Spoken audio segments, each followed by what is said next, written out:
Okay, hello, my friends. My name is Gerdes. It is April 1st, 2025, and none of these stories are April Fool's jokes. I have 7 big stories for you, and the leading story is about Russian conscription. So, Putin has signed a decree on spring military conscription.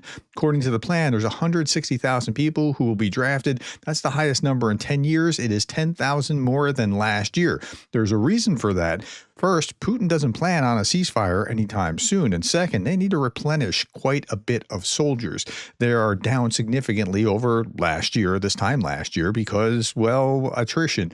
They're up over 900,000 soldiers have been wounded or killed. And so now we're probably going to be to 1 million Russian soldiers wounded or killed before June. And that's, if we stay on the trajectory that we're on, it'll be before June.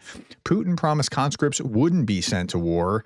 Sure, they won't. However, conscripts have been taken captive and found killed in his special military operation. So that's going to amp up. And to the degree that it amps up, that'll be telling about what's actually going to transpire. Here it is in the Kyiv Post. Putin signs the largest conscription campaign in 14 years, drafting 160,000 men.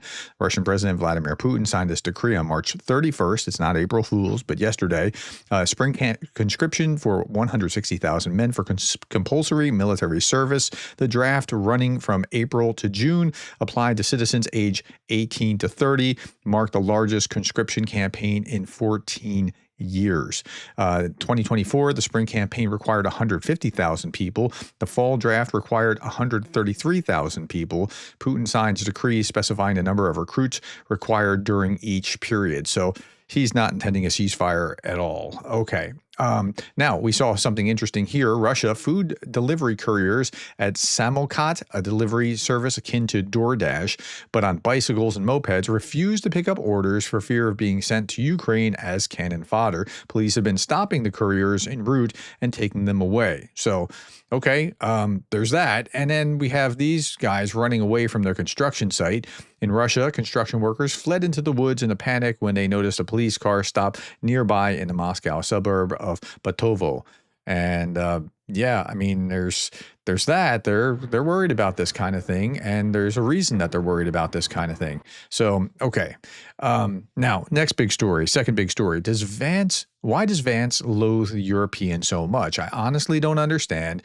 Explanation, says Michael McFall, and he put this out, 8,000 answered. Not a lot of the answers were really good.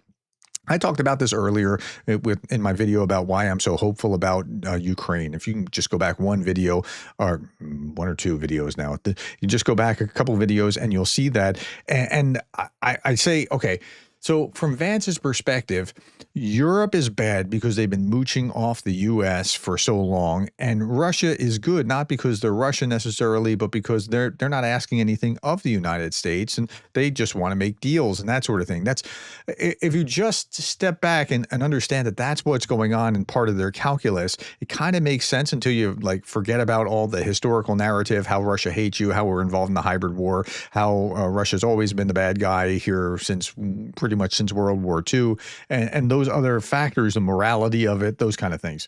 But as a light analysis, okay. So here's the ISW talking about it. The Kremlin continues its efforts to sow division between the United States and Europe, and Russia has been actively doing this for some time. These statements are part of the Kremlin's broader efforts to falsely portray European countries as seeking to prolong the war, in contrast to ongoing U.S. efforts to secure interim ceasefires and eventually a full peace in Ukraine. The rhetoric is aimed at undermining Western unity and supporting Ukraine. So add that to the fire. And here's something that Vance actually said about this. And he just posted this yesterday, I think, March 29th. March 29th. It is this brain-dead liberalism pretending to conservatism pretending to be conservatism, that saw the U.S. go from the world's manufacturing superpower to one in which the PRC, that's People's Republic of China, makes nearly twice as much as we do. Now, Vance is a product of his environment, and he grew up in the Rust Belt in Ohio, where we saw lots of manufacturing shut down after NAFTA, after free trade, and the rest of the world made stuff cheaper than we did. This is also part of why he supports tariffs and things along those lines, to bring this back. Bad idea economically, but okay. And where if the small island of Taiwan fell into an invasion, we'd be hurled into a Great Depression. Well, there's something to that because Taiwan, we are dependent on their chips. And so maybe we shouldn't be, but that's just where we are. And this is not just about a few union workers, he says. This is about a globalized economic system in which the United States absorbs much of the producer surplus of the world.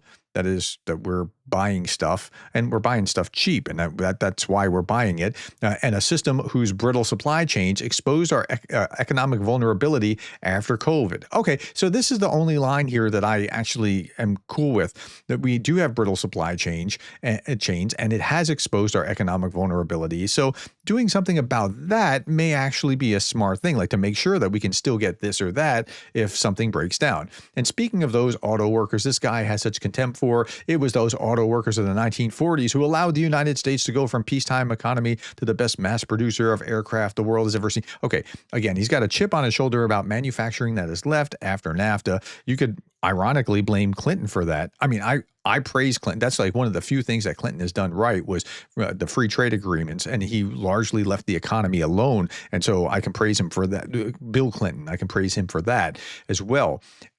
But for someone like J.D. Vance, they see this as this was a terrible thing that destroyed our manufacturing base. That's part of what he has wrong with, or why he has this position. Okay, next big story, third big story. U.S. Secretary of State Rubio is heading back to Europe to meet with his NATO counterparts with a focus on Ukraine. And so it'd be interesting to see how that kind of conversation goes, especially when he has this, well, the U.S. government seems to have this like Europe, you're bad kind of mentality. The U.S. State Department spokesperson Tammy Bruce said this, that there was this idea from Russia about a temporary administration that was not appreciated by the president. Ukraine is a constitutional democracy. So Russia's narrative, Putin's narrative about how like Ukraine is illegitimate, she pushed back against this. And this was good to see, even if it was only because it's furthering President Trump's agenda of trying to get to a peace deal rather than saying, you know, Russia, you're nuts. Yeah, it's still good. Let's listen to this. There was an idea from Russia about a temporary administration that was not appreciated by the president. Ukraine, I don't think I need to remind everyone, but it's a good reminder, is a constitutional democracy. Governance in Ukraine is determined by its constitution and the Ukrainian people. We are committed to the diplomacy necessary to achieve a full ceasefire and to bring the parties to the negotiating table for a final and lasting settlement. President Trump has made clear that Russia and Ukraine need to move to a full ceasefire now. None of that has changed. So, okay, that's good to hear. I mean, it's good to hear that they're pushing back against that. When I was listening to this the first time, as I was preparing for this, I was wondering, when did the U.S. go from being the world's policeman to the world's arbiter? Like, why are we the arbiter? We don't need to be. Actually, we should be weighing in on the side of the Ukrainians because they've been invaded, and this would be justice. Okay, Putin calling for external governance, says Sergei Sumileny. Putin calling for external governments for Ukraine is a clear attempt to impose occupation rule over Ukraine.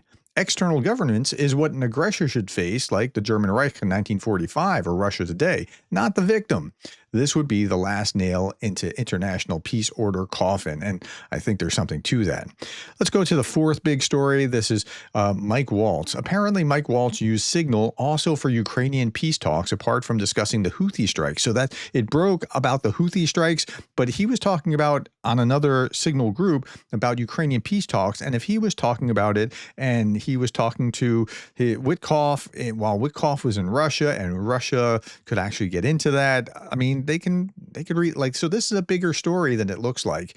And again, I have nothing against Waltz. I think Waltz is actually one of the better guys for Ukraine, but he may be the guy that gets the axe for this. I don't know whether he will or not, but the White House doesn't want to do anything. The White House says that the Signal leak scandal is closed. They're not looking into it. They're not pushing on that, which is kind of sending a terrible message when, if you're much lower on the totem pole, you would be in jail for doing the same thing. Spokesperson Carolyn Levitt told reporters that Trump still sees National Security Advisor Michael Waltz as part of his team. Quote, steps have been taken to ensure this never happens again, unquote. So Is it a big deal, or is it that we have to have steps to make sure that this never happens again? And what she's holding in her hand, I don't know why. This is all about tariffs. 50% tariff for the EU, 39% for this country, 40 for that, 298 for, I can't read what that is, for American something. Oh, Canada. American butter, 245 for American cheese. I guess these are what there's 50% for American dairy in the EU. So this is part of the idea that we're going to have these reciprocal tariffs, and we'll see how that all plays out. I'll talk about tariffs in just a moment. Okay, Institute for the Study of War. President Trump stated on March 30th that there is an unspecified psychological deadline for Russia to agree to a general ceasefire. Now, most pundits indicate that that is April 20th, which is coming right around the corner. That would be 90 days from the time Trump took office. I don't know that the Russians feel that, but it's a psychological deadline, at least for the president. Trump said Putin will keep his end of a ceasefire deal in Ukraine. He says, quote, I want to make sure he follows through. I think he'll do what he told me, and now he'll keep his part of the deal. Let's hear him speak. He's being asked a question now. How serious are you about imposing oil sanctions? No, I want to see him make a deal so that we stop Russian soldiers and Ukrainian soldiers and other people from being killed, but mostly it's Russian and Ukrainian soldiers. They're losing at least 2,500 human beings, beautiful human beings, a week. And I want it to stop. And some people would say, why do you worry about Russian soldiers or Ukrainian soldiers? I worry because it's like, they're just like you people. They're like us. They're like all of us. Oh, I want to make sure that. Okay, so that's where he is on this. Ukraine's weapons pipeline nears depletion. Euromaidan Press says Trump's peace talks pose a critical legacy moment that could either erase the stain of Afghanistan or cement his reputation for abandoning U.S. allies. And I'm afraid he's leaning toward abandoning U.S. allies as he thinks that Putin is going to keep his end of the deal, and it's pretty bizarre to see. Next big story, Michael McFaul says, I applaud Japan's increased defense spending and Hegseth's positive comments about U.S.-Japan defense cooperation, but I don't understand the double standards for our European allies. Most of them now spend more on defense as a percentage of GDP than Japan, but they're berated by the Trump team. There is this really weird double standard. Not to be confused with Michael McFaul is Michael McCall, the Republican congressman from Texas who's talking about the CCP continues to mask its authoritarian rule and human rights abuses in Hong Kong under the guise of national security. The U.S. must be clear-eyed about the CCP's malign agenda. Proud to see that the Trump administration standing against tyranny and oppression with sanctions on 6 Chinese and Hong Kong officials who have carried out Xi Jinping's brutal suppression of Hong Kongers. Okay, but again, the weird double standard between standing up against China or standing with Japan as opposed to with Europe is just, it's odd to watch. Polish Foreign Minister Sikorski said that U.S. President Donald Trump is slowly coming to understand the nature of his relationship with President Putin. It's very slow. He's only zigged. He hasn't zagged yet, but he's hearing things from a chorus of folks, including the Finnish president and his top pastor who has his ear. So hopefully some of this message will get through eventually. Polish foreign minister, again, here he says, it seems that the U.S. President Donald Trump is already gradually realizing what kind of partner he's dealing with, and that sooner or later he will notice the usefulness of European allies also in the context of these negotiations. Yeah, we ought to be dealing with the Europeans and having them, if only to let them take the lead in the negotiation to be able to work things out. Like that seems like that would be music to Trump's ears, but I haven't seen that kind of thing taking place yet. Trump, for the first time since taking office, expressed concerns about Vladimir Putin the other day when he said he's pissed off with him. Moscow comments undermining the legitimacy of elected authorities in Ukraine, and we just played that from the State Department. Polish minister highlighted that the American diplomatic approach of negotiating peace in Ukraine without European involvement is likely flawed. He suggested European representatives could help the White House understand Russia's worldview. Yeah, I think that's something that's critically lacking, and that's why I was highlighting it. Okay, here's John Bolton, Trump's former national security advisor. They had a famous falling out, but he's talking about how Witkoff is just a Russian stooge. Okay, let's hear this. Witkoff knows nothing. In fact, he's more of a propaganda vehicle for Putin than anything else, conveying, for example, Putin's line that Ukrainians inside Kursk province were completely surrounded, which turns out not to have been true. But that's what Putin told Witkoff. Witkoff told that to Trump, and Trump then said it publicly. I think Putin has already received enormous concessions from Trump, conceding that the U.S. is not pushing for full restoration of Ukrainian sovereignty and territorial integrity, no NATO membership, no NATO security guarantees, in effect, no U.S. security guarantees. What Putin has to be careful of is not pushing Trump too far, that he jeopardizes those concessions. But I think Putin believes he can get more concessions. Witkoff knows nothing. That's exactly what you're hoping to happen, that Putin pushes Trump too far, trying to get more, and that then there's some sort of reaction. Okay, reporter asked Trump, are you worried about stagflation? This is the last big story, I think. Trump says, I haven't heard that term in years. I don't know anything about it. The country's going to boom. We're going to have boomtown. We're going to boom. You're not going to boom when you have massive tariffs and protectionist policies.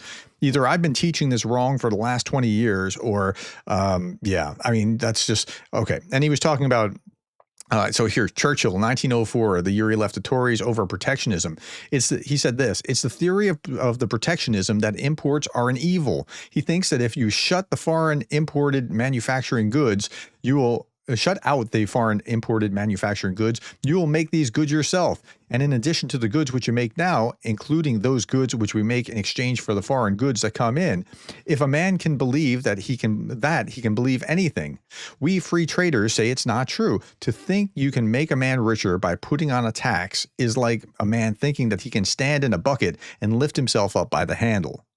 It just doesn't work. And that's where we are, unfortunately. Okay, last little bit by Darth Putin. Tankies, the EU is corrupt and politicians just steal public money. Well, that's what they've been saying. And then France has just convicted Le Pen. So France say convicts, they convict politician, that's Le Pen, for stealing public money from the EU. Tankies now, stealing public money from the EU is now not wrong. Okay, my friends, that's all that I have for you today. Thank you for your time. Thank you for the likes and the shares and the subscribes. I really appreciate your being willing to listen to me, and thank you for being the kind of person that cares about Ukraine.